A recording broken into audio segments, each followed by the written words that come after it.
and welcome back. Today I'm refreshing my kombucha because I haven't been drinking it in a while and it's just been sitting on my shelf. That's the cool thing about ferments. You can just come and go and use them as you wish. So today I've decided to get my kombucha back out and I'm just putting some stevia in all of my jars, and I'm going to cut up some strawberries as my fruit to put in them. You don't have to put anything in them, but just a sweetener if you want. But I like to put fruit in mine and kind of infuse them with that flavor. So I'm just going to cut up some strawberries and put them in the jars. And these strawberries had been in my refrigerator for a while, so a couple of them will definitely be going to the chickens. If you're not familiar with kombucha or it's been a while since you've made it, I actually have a vlog on how I make kombucha a couple of videos back, so you can go and check that out for yourself. So while I'm doing this, I thought I would kind of talk about the elephant in the room. Just about 2 weeks ago, I got a brand new kitchen. So my husband and I decided that we wanted to upgrade our countertops. He made the countertops for me a couple of years ago, and we moved our kitchen around a bit and had to chop the countertops up, and they were not solid pieces of countertops anymore, so sometimes it was hard to work with the countertops. So we decided to replace those, and I went to Lowe's and found these beautiful chevron butcher block countertops. My old countertops were butcher block, but they were finished a little bit differently. So they went on sale, and so we decided to snag them up, and kind of one thing led to another. It went from replacing the countertops to getting a new sink. I got a new farmhouse sink, to painting the cabinets on the sink side to the same color as my island. And then we replaced all of the drawer pulls and changed those to black, which then in turn I replaced my faucet to a black faucet. So we kind of one thing led to another, replaced the lights in our kitchen and also replaced the light in our dining room. So we did finish these butcher blocks with a product called Rubio's, and then I also did another coat of their finishing oil or their maintenance oil on them to give them a little bit more of a shine. I was very scared to use my beautiful new countertops for a couple of weeks, but I've gotten a whole lot more used to them, and I've actually started using them regularly. My husband thought that I was not going to use my countertops at all because they were so new and beautiful. I was afraid that I was going to mess them up. Oh, this pesky cat keeps getting on my countertop, so I have to put her down. But yeah, so I'm very blessed and happy to have my brand new beautiful kitchen. It's a whole lot more functional, and I got a little bit more counter space and a little bit more island space. So here I am making our dinner for tonight. So I'm adding some jasmine rice to my pot here, and I'm just going to make some rice because we're going to make one of our favorite meals, which is hibachi. So usually I have this big flat top that I put over my stove, and I usually cook our hibachi on that, but this night I'm just making like a more simple version of our favorite hibachi. So I'm just going to cook everything in a big skillet and then cook the steak in a different skillet, and I'm not making the mushroom, onion, and zucchini side that I usually do. So I'm just kind of simplifying this meal just a little bit on this day. You can also see the flower arrangement there behind my stove. That's the one that I made in my last vlog, and these have lasted a week so far, and they're still going strong, and they're so beautiful. And I'm so glad that I decided to plant so many flowers in my garden this year, and the flowers right now are really exploding. I've pulled out a lot of things out of my garden because they're just done, and the flowers are left and they're just so beautiful, so my garden doesn't just look bare. So now what I'm going to do is just make the sugar tea component, this like sweet tea component for my kombucha, I'm going to boil some water and make that. Now, don't be like me and put the tea bags in first. You're technically not supposed to do that. You're supposed to add the sugar, then the boiling water, and then add your tea bags and let it steep. But I did it backwards here. I don't know why. I would guess I was just in the zone doing my things in my kitchen and just totally wasn't paying attention to what I was doing.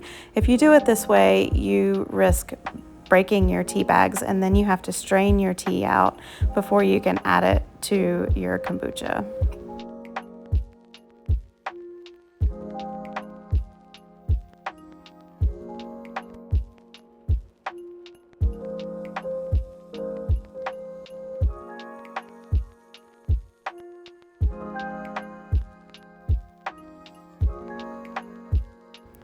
So this step with the rice, basically I'm just making a fried rice like they would at a hibachi restaurant, and I just buy a bag of frozen vegetables, and we don't like the green beans in our fried rice, so I just take all of the green beans out, and you can save them if you want, but I usually just give them to the chickens.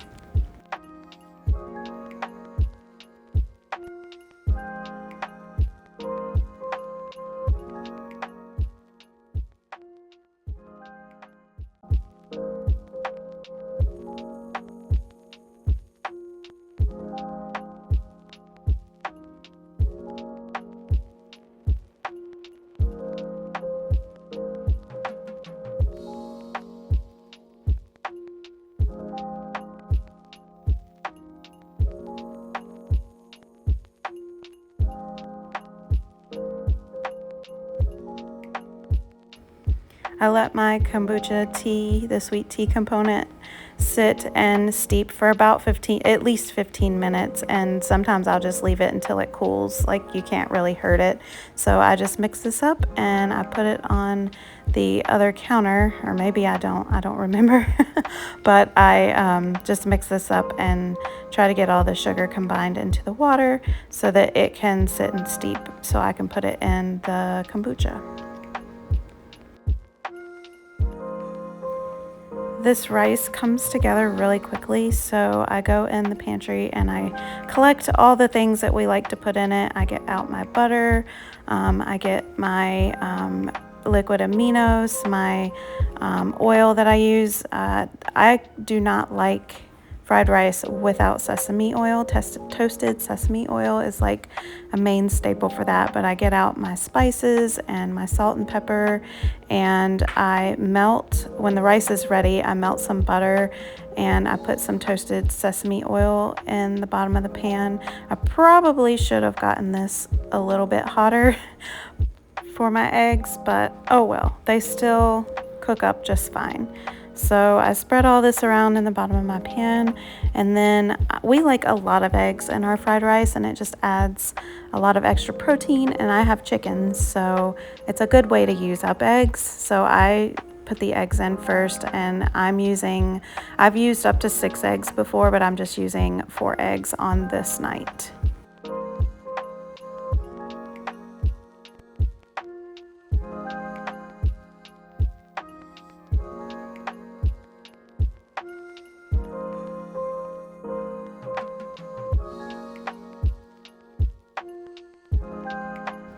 This is when I realized I did not have on an apron, and I don't know if you guys are like me when you cook, but I'll find myself in the kitchen without an apron, and then I end up getting stuff all over the front of my shirt. So I went and got an apron, and now that the eggs are all scrambled up, I'm going to put my rice. This is jasmine rice. I don't know if I said, we love jasmine rice in our home, but I put the rice in with the eggs.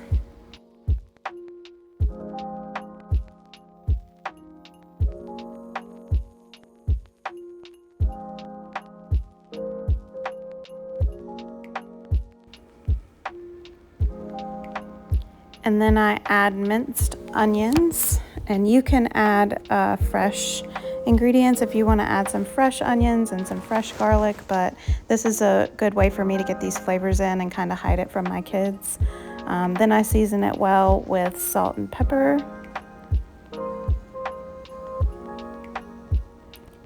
add in the frozen vegetables, some more butter, because this is fried rice after all. So we need to add more butter, more oil, more sesame oil here. And then we'll add in our frozen vegetables. Like I said, this comes together really fast. It's one of our favorite things to eat. And then you can just add whatever meat you want to it, and then you have a quick and easy meal for your family.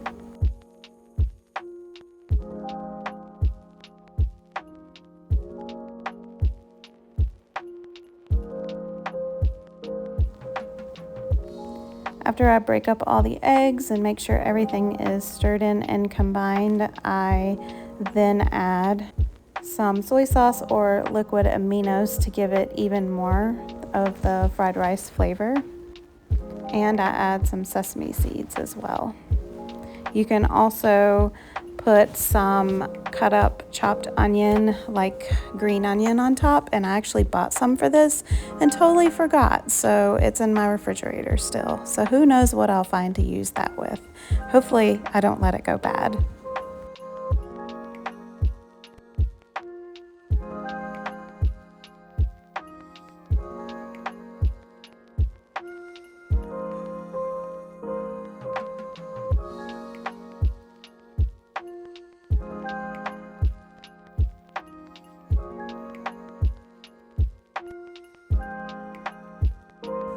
And that's pretty much it. Like I said, it comes together really fast. That's why I have all my ingredients out. I move this over to my smaller eye and kind of let it get a little bit of brownness on that side of the rice. And I need the eye over there for my steak. I use my big cast iron for my steak. I don't think I actually show me cooking the steak, but you can just cook whatever meat side that you want, or just eat the fried rice alone. Right now I am making like a white Japanese sauce. So basically it's just mayonnaise, some garlic powder, about a tablespoon of garlic powder. I think it was about a cup to a cup and a half of mayonnaise, and then I put 2 tablespoons of sugar, and then I melt 2 tablespoons of butter, and to the butter I add about 2 tablespoons of water. I just mix all this together until it's like a pourable liquid, and it's ready to go. My family loves this sauce. I could make this and they would put it on everything. Like, it is delicious. I haven't found a store-bought version of this that tastes as good as this.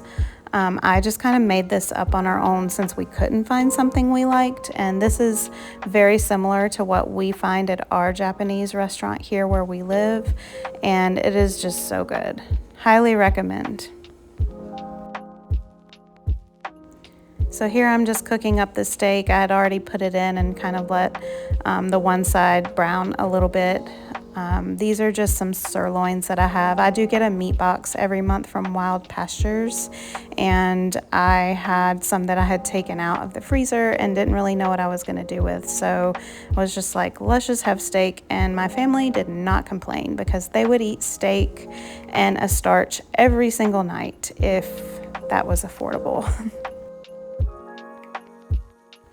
So now I'm just going to finish up making my kombucha. I'm going to put this sweet tea liquid, which was extremely hot. It burned my fingers. I guess I didn't have to tell you guys that because I did not let you know that it did that in my video. But yeah, that was really hot. I should have let that cool off a little bit more. But here I'm just adding some water. I don't measure this anymore. I used to, but I just know where on my gallon and a half pitcher that the water is, or the liquid is supposed to go up to. So I just add cold water up into that point and it's good to go. So I get a new coffee filter to put over the top. You always want to make sure that it's covered so that nothing can get in there, and it will sit over behind my dining room table for a week until I'm ready to bottle some more up and brew it again.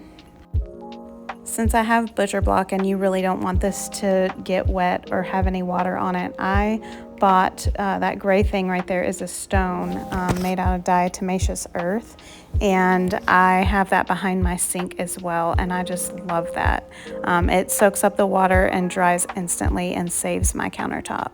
So here I'm just going to make my plate, and I get a little bit of rice, a little bit of steak, and drizzle that delicious sauce on the top of it. And it was such a good dinner. My family, when everybody got home, they were so excited to find out that we were having kind of this simplified Japanese meal. So put a little bit of sesame seeds on top, and this is what it looks like. I also baked us up a little sweet treat, but thanks for stopping by. See you next time.